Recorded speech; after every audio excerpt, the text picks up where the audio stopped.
Hello my YouTube family. प्रभु भोलेनाथ की कृपा आप सब पर बनी रहे।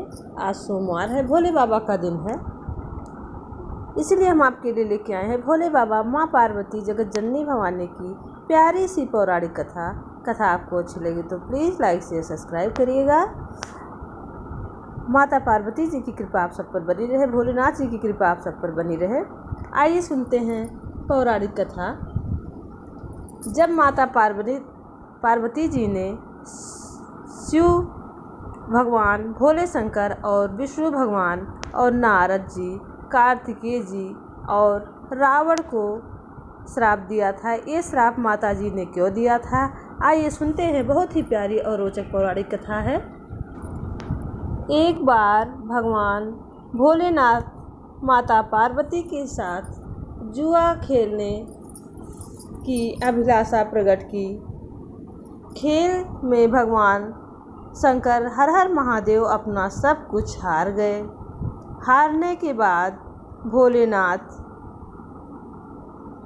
अपनी लीला को रचते हुए पत्तों के वस्त्र पहनकर गंगा के तट पर चले गए। कार्तिकेय जी को जब यह सारी बात पता चली तो वह माता पार्वती से सारी वस्तुएं वापस ले आए। इस बार खेल में पार्वती जी हार गईं तथा कार्तिकेय जी शंकर जी से सारा सामान लेकर वापस चले गए।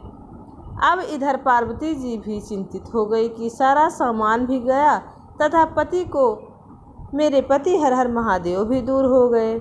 पार्वती जी ने अपनी व्यथा अपने प्रिय पुत्र गणेश को बताई। गणेश जी मातृभक्त थे। गणेश जी स्वयं खेल खेलने शंकर जी के पहुँचे। गणेश जी जीत गए तथा लौटकर अपनी जीत का समाचार माता को सुनाया। इस पर पार्वती बोली कि उन्हें अपने पिता को लेकर घर आना चाहिए था। गणेश जी फिर भोलेनाथ की खोज में निकल पड़े। भोलेनाथ से उनकी भेंट हरिद्वार में हुई। उस समय भोलेनाथ भगवान विष्णु और कार्तिकेय एक साथ भ्रमण कर रहे थे। पार्वती से नाराज भोलेनाथ ने लौटने से मना कर दिया। भोलेनाथ के भक्त रावण ने गणेश जी के वाहन मूषक को बिल्ली का रूप धारण करके डरा दिया। मूषक गणेश जी को छोड़कर भाग गए। इधर भगवान विष्णु ने भोलेनाथ की इच्छा से पासा का रूप धारण कर लिया।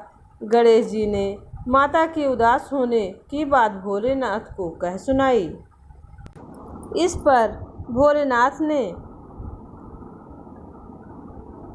भोलेनाथ बोले कि हमने नया पासा बनवाया है, अगर तुम्हारी माता पुनः खेलने को सहमत हो तो मैं वापस चलूँगा।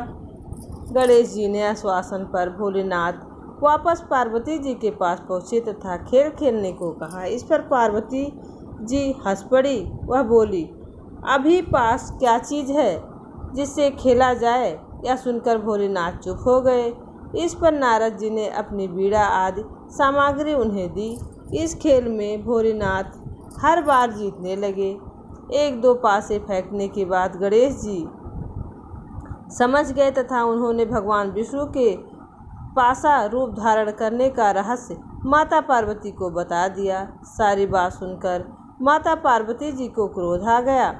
रावण ने माता को समझाने का प्रयास किया पर क्रोध शांत नहीं हुआ तथा क्रोधवश उन्होंने भोलेनाथ को श्राप दिया कि गंगा की धारा का बोझ उनके सिर पर रहेगा।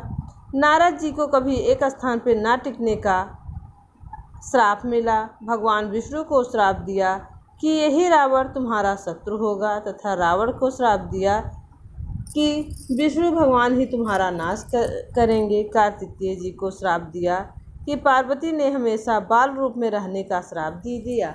कार्तिकेय जी को हमेशा बाल ही रूप में रहने का श्राप दे दिया। अगर आपको ये कथा अच्छी लगी हो तो प्लीज़ लाइक शेयर सब्सक्राइब करिएगा और कमेंट बॉक्स में भोलेनाथ लिखना ना भूलिएगा। प्रभु भोलेनाथ की कृपा आप सभी पर बनी रहे। विष्णु भगवान माँ जगतजननी की कृपा आप सब पर बनी रहे। प्लीज़ लाइक शेयर सब्सक्राइब करिएगा। आपका एक सब्सक्राइब हमारे लिए बहुत ही मूल्यवान है। और आपको ढेर सारी शुभकामनाएँ। आप लोग हमेशा हंसते रहिए, मुस्कुराते रहिए, लाइफ के हर एक पल को एंजॉय करते रहिए।